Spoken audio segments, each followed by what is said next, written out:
오늘은 털없는 원숭이에 대한 서평을 한번 해보겠습니다.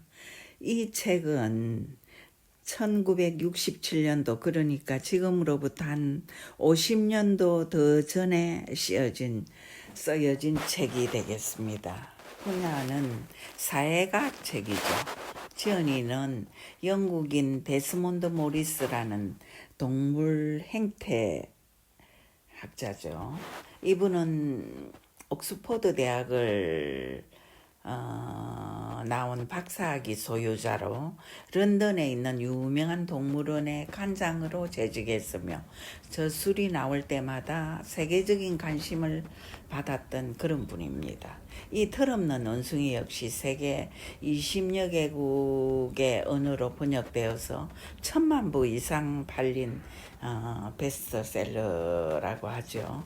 털없는 원숭이란 대체 누구일까요? 인류, 곧 인간을 일컫는 단어죠. 이 책은 지구상에 생존하는 수많은 짐승들, 그 중에서도 영장류에 속하는 인류가 어떻게 해서 오늘날 우주를 주름잡는 특별한 존재, 즉 짐승들의 시각에서 본다면은 신과 같은 그런 존재일 수밖에 없는 그런 생명체가 되었을까 하는 데 대한 어떤 해답이라고 할 수 있겠습니다.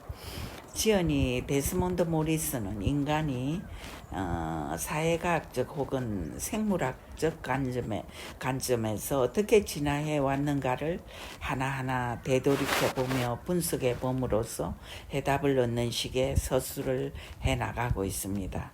첫째, 기원; 둘째, 짝짓기; 세 번째, 기르기; 네 번째, 모험; 다섯 번째, 싸움; 여섯 번째, 먹기; 일곱 번째, 몸손질; 여덟 번째, 다른 동물들과의 관계에 대한 행동 양식의 근거가 되는 진화의 과정을 한 가지씩 풀어나감으로써 우리로 하여금 참 많은 생각을 하게 하는 흥미진진한 책이라고나 할까요?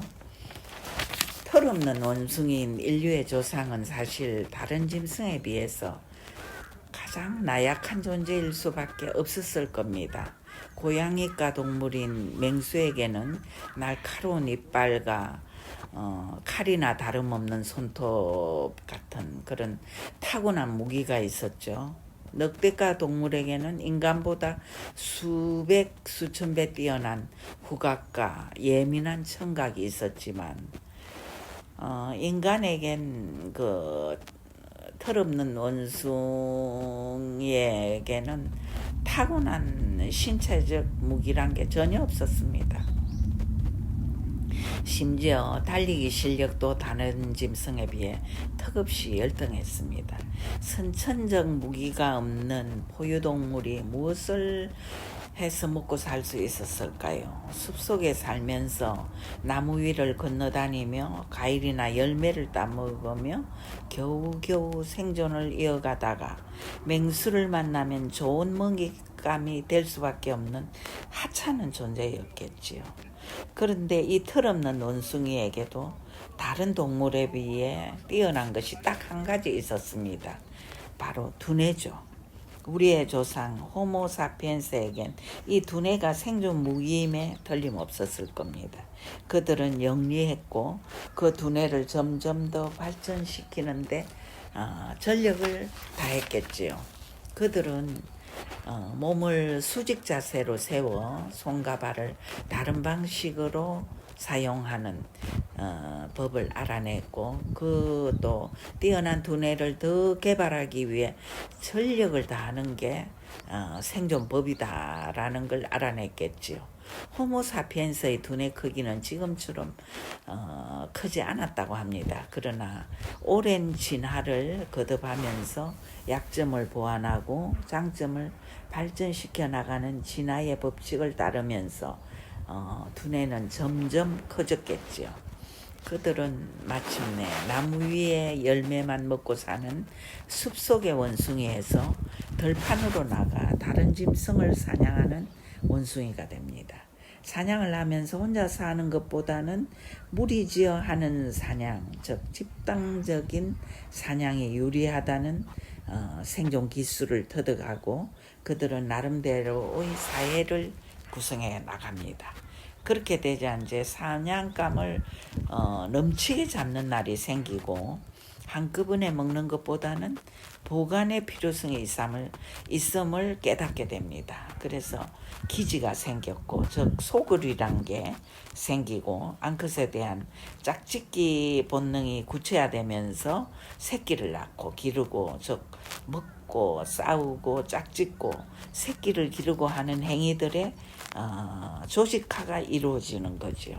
그렇게 이제 발전과 진화가 이루어지면서 오늘날의 사회가 구성되었다는 건데요.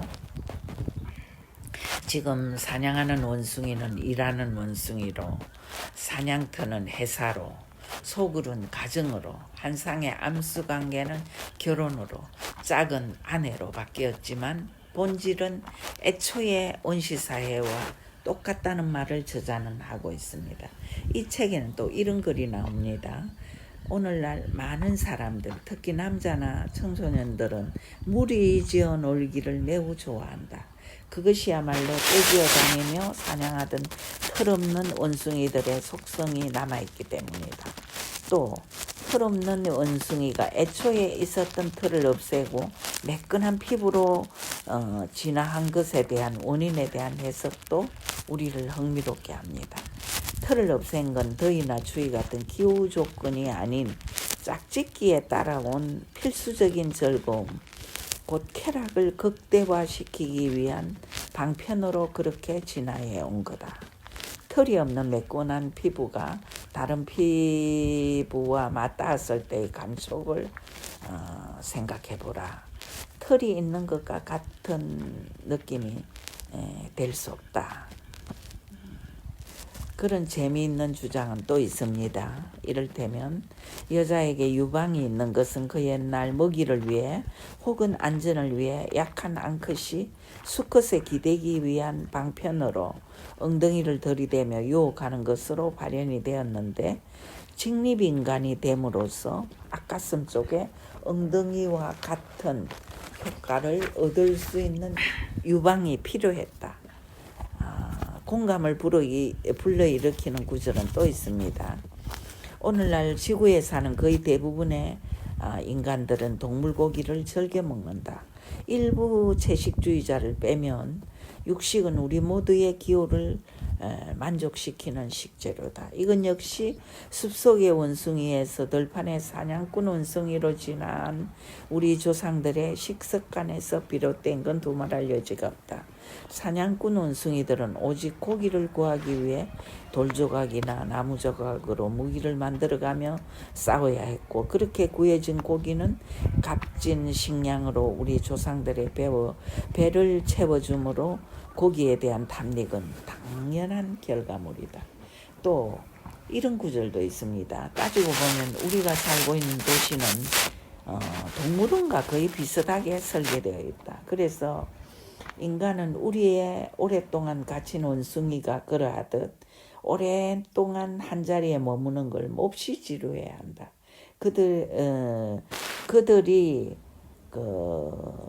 갇힌 원숭이가 그러하듯 같은 자리를 마구 서성이며 장단을 맞추며 다리를 떨기도 하고 머리카락을 쥐어뜯으며 승을 내기도 한다. 이를테면 우리에겐 곧 털없는 원숭이에게 잠재된 습관이 시시각각 튀어나온다는 거죠. 이런 글도 있습니다. 다른 동물에겐 말이란 게 존재하지 않고 몸짓, 손짓이나 발짓, 울음소리가 또 울음소리나 신호가 존재하는 게 전부지만 인류는 두뇌가 뛰어났기 때문에 그 소리나 몸짓, 손짓 따위를 넘어서 말을 만들고 얼굴 근육을 발전시켜 표정을 만들어 오늘날에 이르렀다.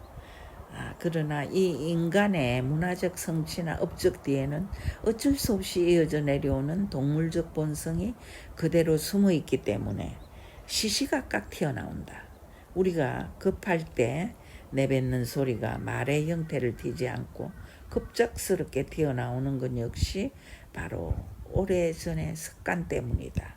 이렇듯 인간에게 내재한 동물적 본성과 그 속성을 열거함으로써 지연이는 인간이 다른 인간에 대한 이해력을 높이는데 공헌하고 있다고 저는 생각합니다. 이 책을 읽으면서 독자는 그렇다면 인간은 사실 동물에 불과한 하찮은 생물체일 뿐일까? 저자는 우리 인간을 모욕하고 있는 걸까?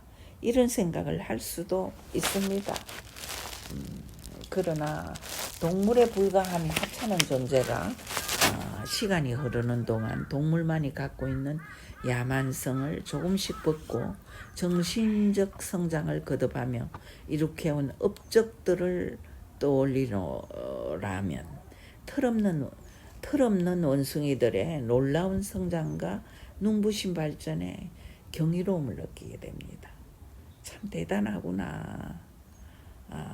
이런 게 느껴지죠. 인류가 지금까지 만들어온 그 모든 것들, 거대한 도시를 만들어 거기에 군림하고 불멸의 시를 쓰고 영원히 잊지 못할 그림을 만들고 그림을 그리고 사람의 병을 치료하는 의술을 만들어 완치시키기도 하고 그뿐입니까? 다른 별을 향해 로켓을 쏘며 심지어는 달을 정복한다든지 뭐 이런 일도 있었지 않았습니까? 그런 대단하다 못해 무섬증이 느껴지는 그런 존재가 인류라는 생각을 하면 절로 무릎이 구부려진다고나 할까요? 그렇다고는 해도 여전히 우리는 한낱 동물임엔 분명하고 그때의 본성은 수만 년이 흐른 지금도 우리 안에 우리 사회에 머물고 있음을 이 책은 알게 합니다. 우리의 행동 양식, 입맛, 취향에 이르기까지 털없는 원숭이인 조상의 생존 방식과 따로 떼어놓고는 도저히 생각할 수 없는 절대적 연관성을 이 책은 하나하나 설명해 줌으로써 우리를 성찰하게 하고 반성하게 하는 그런 책.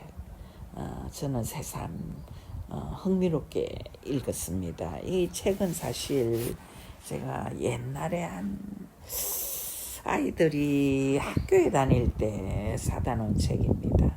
그래서 그때 읽고 잊어버리고 있다가 요즘 또 이렇게 집안에 이 엄청난 전염병 때문에 집안에 들어앉아 있는 시간이 길다 보니까 이제 책이라도 읽어야만 시간이 가는 그런 상황에 처했습니다.